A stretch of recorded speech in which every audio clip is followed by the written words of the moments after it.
বোনকে সেভ করতে গিয়ে আমাকে একদম মাথার এইখানে মানে বাড়ি যখন দেয় আমি আসলে তখন মানে আমার সেন্স ছিল কিন্তু আমি আর সোজা হয়ে দাঁড়াতে পারতেছিলাম না। চাওয়া তো একটাই, আজকে মার খাইছি, কালকে সুস্থ হয়ে আবার কালকে যাব। কালকে আমি আবার যাব, যদি আজকে আমাকে রিলিজ করে দিত আমি হয়তো আজকেই চলে যেতাম, কিন্তু যেহেতু আজকে সম্ভব না, কালকে রিলিজ করে দিলে কালকে যদি আন্দোলন হয় কালকে আমি আবার যাব। কারণ যে দাবির জন্য মার খেয়েছি সেই দাবি তো আমি ছাড়বো না। আমার আব্বু আমাকে বারবার বলছে যে এই সব ছোটখাটো বিষয় হইতেই থাকে, এগুলো কোনো বিষয় না। আমরা রাজু ভাস্কর্য থেকে পদযাত্রা করে মানে ক্যাম্পাসটা প্রদক্ষিণ করার কথা ছিল। তো ওই সূত্রেই আমরা আসতে থাকি, আস্তে আস্তে আমরা যখন মানে রেজিস্ট্রার বিল্ডিং পর্যন্ত আসি তখন পর্যন্ত সবকিছু ঠিকঠাক ছিল। এরপরে যখন আমরা সূর্য সেন হলের ক্যান্টিনের ওইখানে যাই, ঠিক ওই সময়টাতেই একটা ভাইয়া আসতে থাকে, তার কান বেয়ে রক্ত পড়তে থাকে। তো ওই দৃশ্য দেখে একটা মেয়ে ওখানে সেন্সলেস হয়ে পড়ে যায়। তো ঠিক সেম টাইম ওই পাশ থেকে মানে একদম বৃষ্টির মতো ইটের টুকরা ঢিল মারতে থাকে। তো যে মেয়েটা সেন্সলেস হয়ে পড়ে গেছে আমরা ওকে তুলতে যাই, অন্যরা সবাই পালায় যায়। এখন ওই মেয়েকে তুলতে গেছি, আমাদের পিঠের উপর সমানে ইটের টুকরা এসে পড়তেছে। তো ওইখানে আমরা তিনজন ছিলাম, আমি, আমার ছোট বোন আর একটা ভাইয়া ছিল। তো ওই মেয়েটাকে ওই ভাইয়াটা কোলে নিয়ে আমাকে বলতেছিল যে আপু আপনি পালায় যান, কিন্তু ভাইয়াটা একা একা তুলতে পারতেছিল না ওই মেয়েটাকে। তো তখন আমিও ওই মেয়েটাকে মানে কোনো রকমের ধরে যাই, কিন্তু এত বেশি পিঠের মধ্যে পড়তেছিল মানে আর সোজা হয়ে দাঁড়াবো ওই এটা ছিল না।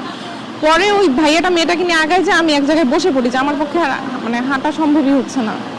পরে আমার বোন আমাকে নিয়ে বলে যে আপু এখানে থাকিস না, এখানে থাকলে মরে যাবি। পরে ও আমাকে নিয়ে ভিসি চত্বরের মেইন রোড পার হয়ে ওই পাশে আমরা যাই। তো ওখানে একটা বাস দাঁড় করানো ছিল, তা আমাদের যারা অন্য ছিল কোটা আন্দোলনের, তো ওই ভাইয়ারা বলে যে আপু আপনারা এখানে নিরাপদে আশ্রয় নেন, ওই দাঁড়ানো বাসটার পেছনে।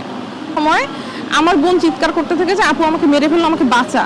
তা আমি ওকে এভাবে জাপটে ধরতে যাই, ওকে জাপটে ধরতে গিয়ে দেখি যে একটা ভাইয়া ওইখানে আরেকটা আপুর উপরে এভাবে পড়ে আছে। কারণ ওই আপুটা পুরাটা মাটির উপর শোয়ানো, মানে ও সেন্সলেস। ওই আপুটাকে মারতেছিল, তাকে বাঁচানোর জন্য ওই ভাইয়াটা ওই আপুর গায়ের উপর পড়ছে। সেই ভাইয়াটার রক্তই যে আমার গায়ের উপর লেগে আছে। সেই ভাইয়াটাকে মানে পুরা মাথাটা থেতলে গেছে বলা যায় ওই অবস্থায়। তো আমি আমার বোনকে সেভ করতে গিয়ে আমাকে একদম মাথার এইখানে মানে বাড়ি যখন দেয় আমি আসলে তখন মানে আমার সেন্স ছিল কিন্তু আমি আর সোজা হয়ে দাঁড়াতে পারতেছিলাম না। পরে অন্য ভাইয়ারা যখন বারবার রিকোয়েস্ট করতেছিল যে ভাই আমাদেরকে মারেন, আপুদেরকে কিছু করেন না, আপুদেরকে ছেড়ে দেন, আপুদেরকে কিছু করেন না, কিন্তু ওরা শোনে নাই। ওরা ওই সমান তালে মারতেছিল। তো আমাকে যে দুইটা ভাইয়া রেস্কিউ করছে আমি সোজা হয়ে দাঁড়াতে পারতেছিলাম না। ওরা আমাকে কোনো রকমের পাজা কোলে নিয়ে উল্টা পাশে ছেঁচড়ে আমাকে নিরাপদে নিয়ে যাওয়ার চেষ্টা করতেছিল। ওই ভাইয়া দুইটাকেও মানে সমানে মারতেছিল।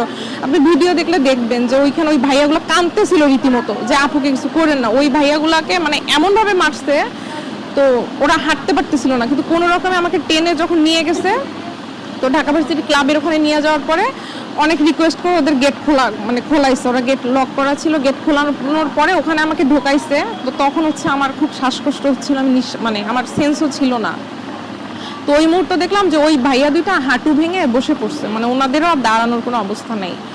এই অবস্থায় আমার যখন একটু সেন্স ফিরছে, তো তখন ঢাকা ভার্সিটির একজন প্রফেসর, মানে নাম জানি না, উনি এসে মানে উনি আসলে একটু খুব মানে চেষ্টা করছে আমাদেরকে মানে হেল্প করার। তো উনি একটা রিক্সা ডেকে আমাদেরকে ওখানে উঠাই দিয়ে উনি পেছন এসে আমাদেরকে মানে ঢাকা মেডিকেল পর্যন্ত নিয়ে আসে। কিন্তু আসলে ওই রিক্সায় ওঠার পরেই আমি আসলে সেন্স হারাই ফেলে, আমার প্রচণ্ড শ্বাসকষ্ট হচ্ছিল তখন। চাওয়া তো একটাই, আজকে মার খাইছি, কালকে সুস্থ হয়ে আবার কালকে যাব। কালকে আমি আবার যাব, যদি আজকে আমাকে রিলিজ করে দিত আমি হয়তো আজকেই চলে যেতাম, কিন্তু যেহেতু আজকে সম্ভব না, কালকে রিলিজ করে দিলে কালকে যদি আন্দোলন হয় কালকে আমি আবার যাব। কারণ যে দাবির জন্য মার খেয়েছি সেই দাবি তো আমি ছাড়বো না, সেই দাবি তো আমি কোনোভাবেই ছাড়বো না। দরকার হলে রক্ত দিয়ে মানে নিজেকে সব শেষ করে দিব, কিন্তু আমি তো এই দাবি ছাড়বো না।